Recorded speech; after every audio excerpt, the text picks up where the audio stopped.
odd. Just found a small arrowhead here, I think. Right there.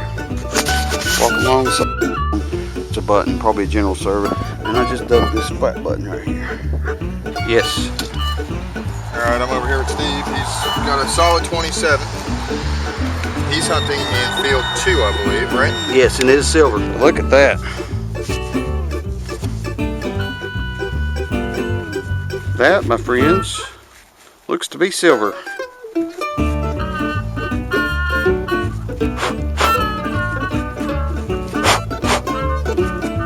It's a pretty little ringer.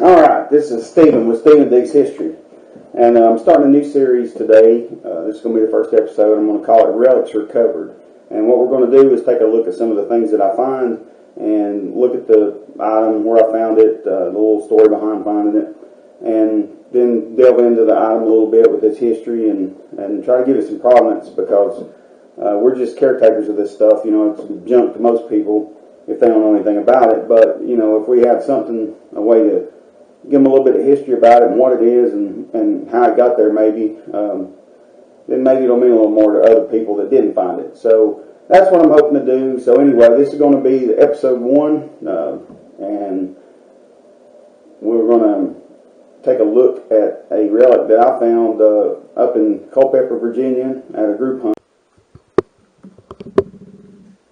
This is a Union soldier's identification disc. During the Civil War, it was a lot of carnage and destruction, and these guys were getting killed on the battlefield with artillery and things, and their bodies just mutilated. And a lot of them weren't identified. They were just buried in mass graves right down the side of the battle.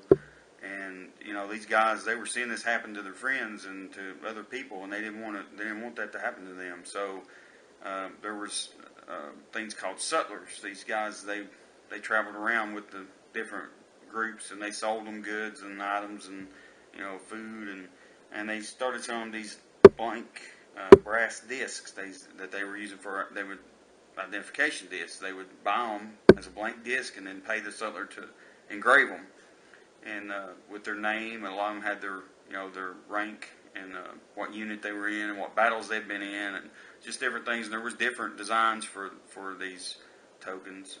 Some have George Washington on them, some have a patriotic symbol on one side, and some have Abraham Lincoln, some have General George McClellan on them. But so this particular disc is brass. I was detecting there was a site of a camp, a long-term winter camp there in Culpeper, and the Rhode Island unit had been camping there, and I got a signal. It was pretty loud. It sounded, you know, pretty much like a button or something like that. And I was just digging away. And out of the side of the hole rolled out this, what I thought was a coin at the time. I thought it was a large cent. And I was excited about that, you know, and I was trying to wipe away the dirt. And then as I wiped it away, I could tell that it had a lot of writing on it, and it wasn't a coin. And so I stopped wiping at that point, and it turned out I had found the Union soldier, Alan M. Monroe. I found his identification disc. Alright, so here's a little better view of the ID disc. It says Union there at the bottom. It's a brass disc, and it's got George Washington on this side. And I'm going to flip it over here, and we can see right there, you can see it across the top. It says Alan M. Monroe, Company G, 2nd Regiment, Rhode Island. The R has been knocked out of that, where that hole is. Rhode Island Volunteers. Entered service. Entered ENTERD. That's the way they abbreviated it there to fit it in the space they had. June 5th, 1861. So anyway, You can see that this disc is not completely flat. It's been hit with something. Right there, it's a good view of, it's kind of convex or concave. And it's a thick brass disc. I mean, this thing is beefy. But Mr. Monroe was injured at the Battle of Cold Harbor with artillery shrapnel.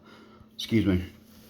And I would say a piece of that shrapnel probably hit this disc, and it took quite a lick to bend it that way, and probably saved him some injury from that one particular piece. But he was injured. He recovered. He made it through the war and died on Christmas Day, I think, in 1922 at home in Rhode Island. So at least he had the happy ending. He made it home. I hope you've enjoyed the video, and I hope you'll check back with me often. Please like and subscribe. I'm going to try to make a series of this and do at least one a week of something I've found, along with some hunting videos. But those are dependent on how the hunt goes. As far as putting those up regularly, it's hard to do those as regular as something like this. Something like this I can do weekly because I've got quite a few relics we can talk about. But all right, tune in next time, and we'll try to save some more history.